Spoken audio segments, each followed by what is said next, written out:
Hello everyone, welcome back once again. आज के इस वीडियो में मैं आपके साथ शेयर करूंगी अपना कोविड एक्सपीरियंस। और ये समय बहुत ही डिफिकल्ट था, बहुत ही टफ था। लेकिन अगर हम अपने आप को स्ट्रॉन्ग कर लें तो हम कोई भी जो डिफिकल्टी होती है उसको फेस करने में कामयाब हो जाते हैं। तो सबसे पहली बात ये है कि मुझे ये इन्फेक्शन हुआ कैसे। मेरी सास बीमार हो गई थी, तो काफ़ी समय से उनका ट्रीटमेंट हम करा रहे थे, लेकिन फाइनली पता चला कि वो कोविड पॉजिटिव हैं। उसके बाद फिर मुझे भी एकदम से ये, और उस टाइम पर मुझे भी फीवर आ रहा था, तो मुझे एकदम से ये हो गया कि अगर इनको कोविड है तो डेफिनेटली मेरी रिपोर्ट भी पॉजिटिव आएगी, क्योंकि उनकी देख रेख, दवा, खाना वाना सब मैं ही कर रही थी और उन्हीं के टच में ज़्यादा मैं ही थी। तो जैसे ही मुझे पता चला तो मैंने अपने आप को आइसोलेट कर दिया। और उस टाइम मुझे फीवर 101 से भी ज़्यादा आ रहा था, बहुत तबीयत ख़राब थी। फिर भी मैं अपनी तबीयत को इग्नोर करके अपने सारे काम रेगुलरली करती रही। और फिर मैं अपना रूम में आइसोलेट हो गई, और उसके नेक्स्ट डे मैंने अपना टेस्ट कराया तो वो पॉजिटिव निकला। और जैसे ही मैंने रिपोर्ट दी, वैसे तो मुझे लग ही रहा था कि इनका पॉजिटिव आया तो डेफिनेटली मेरा भी पॉजिटिव ही आएगा। बट जब हम कोई चीज अपनी आंखों से बिल्कुल सामने से देखते हैं तब हमें उस चीज का एकदम से झटका सा लगता है। तो मुझे बहुत ज्यादा एकदम से सैड फील हुआ, दुख हुआ, और मुझे ये लगा लो एक सदमा सा लग गया कि अब क्या होगा, क्योंकि एक ही घर में दो दो कोरोना पॉजिटिव, कौन देखभाल करेगा, कैसे क्या होगा। तो मैं बहुत ज़्यादा होपलेस हो गई थी। बट ऐसे में मेरे हस्बैंड ने मुझे बहुत ज़्यादा सपोर्ट किया, बहुत ही उन्होंने मुझे मोटिवेट किया कि अगर मैं इतना होपलेस हो जाऊंगी, इतना टूट जाऊंगी, तो फिर ऐसे हालात जो है वो बद से बदतर हो जाएंगे, ठीक होने में बहुत ज़्यादा समय लग जाएगा। फिर मैंने अपने बच्चों के बारे में सोचा और फैमिली मेम्बर्स के बारे में कि अगर मैं ज़्यादा स्ट्रेस लूँगी तो ठीक होने के बजाय तबीयत और भी ज़्यादा मेरी जो है वो ख़राब हो जाएगी। और मेरी CRT वैल्यू भी बहुत कम थी, 16 थी, और ऑक्सीजन लेवल मेरा 70 था। तो मतलब सिचुएशन बहुत ज़्यादा क्रिटिकल हो गई थी। लेकिन फिर मैंने रियलाइज़ किया कि अपने आप को स्ट्रॉन्ग बनाना पड़ेगा, मोटिवेट करना पड़ेगा, तभी जाकर इस डिफ़िकल्ट टाइम को, टफ टाइम को मैं झेल पाऊंगी और ये धीरे धीरे निकल जाएगा। फिर मेरी सिस्टर है, मुंबई में रहती हैं, उन्होंने मुझे एक प्रिस्क्रिप्शन भेजा, उसमें वही मल्टीविटामिन थी, फीवर की थी, वो मैंने स्टार्ट कर दी। मेरे हस्बैंड वो मेडिसिन लेकर आए। हालांकि वो तो पहले भी बोल रही थी कि दी आपको फीवर आ रहा है काफ़ी दिनों से, आप टेस्ट करा लो, टेस्ट करा लो। मैंने ऐसे इग्नोर कर दिया, और डॉक्टर ने भी यही कहा था कि अभी वायरल चल रहा है तो इतनी कोई घबराने वाली बात नहीं है।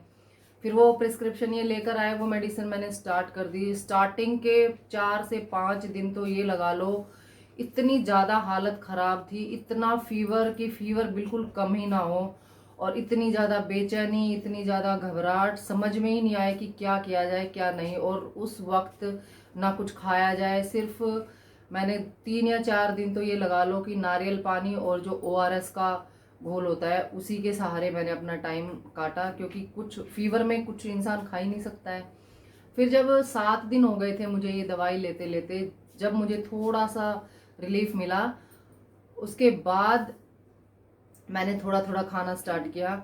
और मेरे हस्बैंड ने बहुत ज़्यादा ध्यान दिया मेरी डाइट पर। एक एक 2 2 घंटे बाद मुझे कुछ ना कुछ वो देते ही रहे, क्योंकि जो दवाइयाँ थी वो भी बहुत ज़्यादा थी, और काफ़ी mg थी, 600 mg थी, कोई 500 mg थी, और 7 से 8 का पूरा एक डोज बनता था।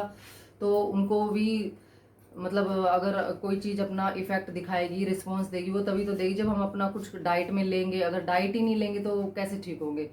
तो उस दौरान मैंने फिर थोड़ा थोड़ा खाना भी स्टार्ट किया, और 7 दिन के बाद ये लगा लो फीवर बिल्कुल फिर जो है वो ख़त्म हो गया था। उसके बाद फीवर नहीं आया, लेकिन वीकनेस इतनी ज़्यादा आई कि खड़े होने में भी सब कुछ ऐसे घूमता था। ऐसे मैं बेचैन हो जाती थी बिल्कुल, कभी इधर लेटो कभी उधर लेटो, मतलब कुछ समझ ही नहीं आता था कि क्या किया जाए क्या नहीं किया जाए। फिर मैंने धीरे धीरे थोड़ी ब्रीदिंग एक्सरसाइज स्टार्ट की, थोड़ा सा अपने आप को मोटिवेट किया, स्ट्रॉन्ग बनाया। मेरे फैमिली मेम्बर्स ने, मम्मी ने, पापा ने, मेरी सिस्टर ने, सब ने मतलब फ़ोन कर करके बहुत मोटिवेट किया, सब ने बहुत हौसला बढ़ाया कि सब ठीक हो जाएगा, सब ठीक हो जाएगा। और धीरे धीरे सिचुएशंस जो है वो कंट्रोल हो गई। और डाइट में एक बहुत ही स्ट्रॉन्ग डाइट मुझे दी गई थी, क्योंकि ऐसे में जो है डाइट के ऊपर ध्यान देना बहुत ही ज़्यादा ज़रूरी होता है। दलिया, दाल, फ्रूट्स, रोटी और जितना हो सके लिक्विड, टाइम टू टाइम ये सारी चीज़ें अगर हम लेते हैं तो धीरे धीरे धीरे धीरे जो है वो रिकवरी हो जाती है। और नारियल पानी लें अगर आपको खांसी नहीं है तो। अगर खांसी ऐसे में होती है तो उसमें नारियल पानी अवॉइड करें। साफ सफाई का अपना ध्यान रखना, सारी चीज़ें मैं फिर धीरे धीरे अपना वॉकिंग मैंने थोड़ी थोड़ी स्टार्ट करी, और अपने रूम को साफ रखना, सैनिटाइज रखना, सारी चीज़ें मैंने खुद ही करी। और डबल मास्क पहन के रहना, सबसे दूर रहना, इन सब चीज़ों का ध्यान बहुत ही रखना ज़्यादा ज़रूरी है। फिर धीरे धीरे जब सब ठीक हो गया तो 16th डे इन्होंने मेरी फिर से रिपोर्ट कराई, तो फिर मेरी जो रिपोर्ट है वो नेगेटिव आई। तब मेरा थोड़ा सा मन जो है वो खुश हुआ, एकदम से हौसला बढ़ गया कि चलो सब अब ठीक हो जाएगा। उसके बाद से फिर थोड़ा सा मुझे अच्छा फील होने लगा। और जो ये टाइम था ये बहुत ही टफ टाइम था। ये लगा लो कि जो झेलता है वही जानता है। बहुत ज़्यादा मैं इस वीडियो को नहीं बढ़ाऊंगी, बस मैं यही कहूँगी कि आप अपना और अपने फैमिली मेम्बर्स का पूरा ध्यान रखें, सेफ्टी लें, और जितना हो सके कम से कम बाहर जाए। अगर आपको ज़रूरत नहीं है तो आप बाहर बिल्कुल भी ना जाएं, बाहर जाना अवॉइड करें, क्योंकि ये बीमारी जो है बहुत ही खतरनाक है, बहुत ही इसको झेलना मुश्किल होता है। तो आप सेफ्टी यूज़ करें, अपनी फैमिली का, अपना सबका, खुद का ध्यान रखें। अगर किसी को भी कोरोना हो जाता है तो होपलेस ना हो, स्ट्रॉन्ग रहे, और सबसे मेन चीज़ डाइट का ध्यान रखें। बहुत सारे फ्रूट्स ले, apple, kiwi, watermelon, musk melon, या जो भी फ्रूट्स अवेलेबल हैं वो फ्रूट्स ले। और सोक्ड आप ड्राई फ्रूट्स ले सकते हैं, उनसे जो एनर्जी है काफ़ी मिलती है। एक टाइम दाल लें, एक टाइम दलिया लें। अगर आप एग खाते हो तो आप एग जरूर लें, क्योंकि उसमें प्रोटीन होता है काफ़ी मात्रा में। तो खाने पीने का ध्यान रखें और सब चीज़ों का अच्छे से ध्यान रखें। तो बस आज के इस वीडियो में मैं आपके साथ यही सब शेयर करना चाहती थी जो मैंने आपको बताया। अगर आपको वीडियो अच्छी लगी हो तो प्लीज़ वीडियो को लाइक करें, चैनल को शेयर एंड सब्सक्राइब करें। जल्दी मिलते हैं एक नए वीडियो के साथ। Thanks for watching.